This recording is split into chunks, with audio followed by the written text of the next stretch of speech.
What is up, Insaners, and welcome to a new video where we'll be helping you prepare for the possible double game weeks in Game Week 21 and Game Week 22. We'll talk about all the teams who have a possible double game week in both these weeks and deep dive into some really important decisions that you as an FPL manager need to make from this week onwards. Guys, this video will also help you plan your transfers and chip strategy to get the best possible rank over this crucial period of games. Now, this is a very important time, guys. It can easily make or break your FPL season. Just don't stress out. I'm sure you'll have a lot of fun playing the game across this whole time. Trust me, guys, it's going to be awesome. A lot of you won't be watching all the games, but try to get as much information as you can to make your final decisions. If you enjoyed today's video and find it useful, make sure you hit the like button, subscribe to our channel Insanely Football if you're new around here and would like to see more FPL content. Also, don't forget to press the bell icon if you want to get notified of our coming videos. Guys, we are on the road to 1000 subscribers and please help us get there. Now let's get started with all the good stuff. We'll talk about the fixtures first, covering the double game week in 21 and then 22. Now before we start, a huge shout out to Ben Crennel, who has been doing some really good work around the blanks and double game weeks, and he generally gets it right. Now guys, this is his interpretation right now, and again, this is not official yet, and it could change because of the COVID situation and any postponements, so be mindful of that. So just that it is easier for everyone to understand, Ben has made a fixture planner where he has listed all the teams on the left side of the screen. On the top, he has mentioned different game weeks as different columns. Now inside each column is the opponent teams on the left are facing. In a few game week columns, two teams are mentioned, which means the teams on the left are facing those two opponents. Now starting with the teams who would be having the highest number of fixtures over this period, we have Brentford, Brighton, Leicester, Man United, Tottenham and Watford. So what does this mean? Now all these clubs that I just mentioned could play 4 games over the 2 game weeks. Teams like Norwich, Southampton and West Ham, they could have a double game week in Game Week 21. So in total, they'll be having 3 games over Game Week 21 and Game Week 22. Now Game Week 22 could be a double game week for 5 more teams, and these are Aston Villa, Arsenal, Chelsea, Crystal Palace and Everton. Now why are these 2 weeks expected to be double game weeks? Let's understand that. Guys, there have already been 11 postponements so far this season, and there should be 2 postponements at least in Game Week 24 and 25 due to the Club World Cup. Now these 2 games are Brighton vs Chelsea and Chelsea vs Arsenal because of the Club World Cup games that Chelsea will compete in. Coming back to Game Week 22, and this could be a double game week because of the FA Cup 3rd and 4th round replays have been scraped this season. Guys, it's also to help with the fixture backlog caused by COVID-19 postponements. Also, there is a 14-day free window between Game Week 21 and Game Week 22, so a big double game week in 22 is highly likely. Also, if the EFL Cup semi-finals remains 2-legged ties, then there'll still be room for some postponements to move to one of those midweeks in Game Week 21. The only postponements that won't be able to move in Game Week 21 would be the ones that involve an EFL Cup semi-final. Now, if the EFL Cup semi-final becomes a one-legged tie, then fixtures in the Game Week 21 and 22, they could look something like what you see on the screen right now. So yes, it's a bit complicated right now, but I think it makes sense to keep in mind that there are a couple of double game weeks coming in the near future. Also, it's probably better to save the transfer at the moment if your team is looking okay for Game Week 19 at least. Now guys, let's talk about the best possible chip strategies and how to get the most of your remaining chips targeting specific teams. The way things stand, most of the managers would have all the chips available. A lot of managers would have used the triple captain chip last week or before, so fair play to that. A few would have also used their free hit or maybe even bench boost, but for those who have just used their first wildcard, their second wildcard, bench boost, triple captain, 2 free hits. Yes, 2 free hits would be available. Now you must be wondering why 2 free hits and why am I saying 2 free hits? Guys, FPL has given an additional free hit chip to all the FPL managers to allow them to make significant changes to their squads for a single game week without suffering a points hit. Now this makes a lot of sense as managers in Fantasy Premier League have had to deal with a lot of uncertainty recently with a high number of postponed Premier League fixtures affecting their plans. So guys, these are the different chips available to you. Now let's talk about each chip and the strategy available to us for now.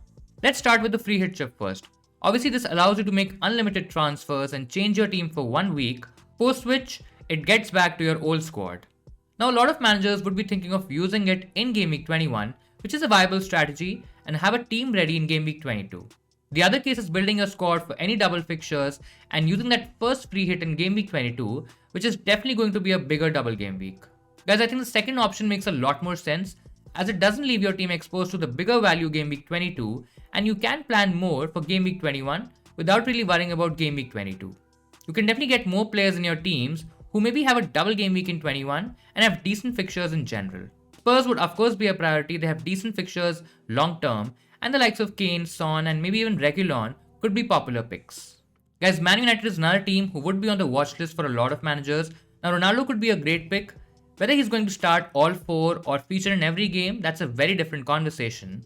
Other than that, it gets a bit tricky. Now David De Gea is an option if you don't want the Arsenal keeper Ramsdale. We also have attackers like Greenwood, Rashford, maybe even Sancho, but none of them have looked that great to be honest. Bruno Fernandes without penalties also doesn't look like a very practical buy, but he might feature in most games, definitely more minutes than Ronaldo I think. Coming to a different team, Leicester is another one who look okay if the fixtures go ahead as is. The defense is still an avoid, but options like Maddison, maybe differentials like Daka or Iheanacho could become options at the time. I think I'd personally avoid teams like Brighton, Brentford and even Watford as the double game weeks in game week 21 and 22 might not be that straightforward. A cheap Watford attacker and that too King still looks like an okay hold. I think Dennis would most probably leave for AFCON by then, so he won't be playing. Now Man City, Liverpool and Chelsea become a tricky proposition to hold as Man City and Liverpool might not get a double game week and Chelsea has some tricky games, so there could be some restructuring required to get the best out of both game weeks. Coming to our next chip, the wildcard. With the first wildcard over by then, the second would be available and there is a case to be made to play the wildcard in game week 21 and prepare a good balanced team for 2 weeks including game week 21. The issue with this strategy is that wildcard is a super important chip guys and it can help you change your entire team and structure, and playing it early in the season when we know that there could be more postponements, there would definitely be more double and blank game weeks. One blank game week is expected around game week 30, game week 33 and 36 could be big double game weeks as well, so it could leave you exposed at the time or maybe even before if you get more postponements, lockdown and all that stuff. So maybe use the wildcard later, but using wildcard in game week 21 and supplementing it with bench boost in game week 22 is an option for sure. Our third chip guys in discussion is the bench boost. Now ideally a bench boost works really well when combined with a double game week and that is an option this time as well. Things often don't happen the way you plan in FPL and using it in a single game week could also be highly beneficial. Guys, any week where you feel you have decent players who could give you points for that week, you should play the bench boost. I think a lot of managers could play it in game week 22, but it's not a must. I mean, you can play it later as well. Let's say if you are using your wildcard a little later, you can supplement your bench boost chip after the wildcard week at the time rather than using it right now. In case you're not confident about game week 22 guys, then you could also wait till game week 33 or 36 where you might get another double game week. Another option is to play it in any week which are probably not blank. Now guys, to be honest, if you can get anywhere between 15 to 20 points from the bench boost, you should be happy. There's absolutely no point of taking big hits just to get your bench ready and then playing the chip. Also, don't drop players on the bench that you would otherwise start just to make your bench boost points higher. I mean, it doesn't work like that. Always remember one thing, by doing too much investment on your bench, you might not be utilizing your playing 11 to the fullest and that could hurt in the long run. Guys, our final chip is the triple captain chip and a few managers have used it already. Now again, as with the bench boost chip, you don't have to play it in a double game week. Like last week, Cancelo had a 19-point haul and this could be a lot more than what he or any of the big hitters might get in a double game week. Personally, last season I played it on Kane in one of the easier double game weeks and we just got 8 points, so it wasn't that great. Now there are some really interesting triple captaincy options coming up with Salah leaving for AFCON. You can go ahead with the likes of Kane and Son having easier fixtures. You can go for Ronaldo too, but his minutes could make it a bit tricky. You can also target a few differentials, but there's always that risk with as to whether they could give you the desired points haul and it might not come off. Guys, I think if you have all the chips available apart from your first wildcard, then I think the obvious chip strategy is the first free hit in game week 22, the second free hit in a possible blank in game week 30, second wildcard before game week 36 to set up your bench boost team, and then bench boost in a double game week 36. Triple captain can be in another double game week or maybe even a single game week with a really good player in form and a great fixture. Of course, these are just my views at the moment guys. This could all change Overall, I think the coming game weeks are going to be a quite hectic time, and I really believe this initial strategy guide gives you some options that you can think of and go for your FPL team. I also think that there is no best strategy available and it totally depends on your team, so carefully assess your teams and see what moves you need to make in the coming weeks. Of course, we'll make a confirmed strategy guide once all the fixtures are confirmed and official. So what do you think about the possible doubles in Game Week 21 and 22? What are your early thoughts? Do let me know in the comments below. That'll be all from my side, guys. I had a great time recording this video and I hope you had fun watching it. That's the most important thing, to have fun while playing this game. So that'll be all from my side. I will be back this week again with my Game Week 19 team selection video. We'll be posting some really cool and important stuff on our Instagram page as well, so make sure you check that out. You'll find a link to our page in the description below. As always, if you're new around here, leave a like on this video and subscribe to our channel Insanely Football for all the good FPL stuff.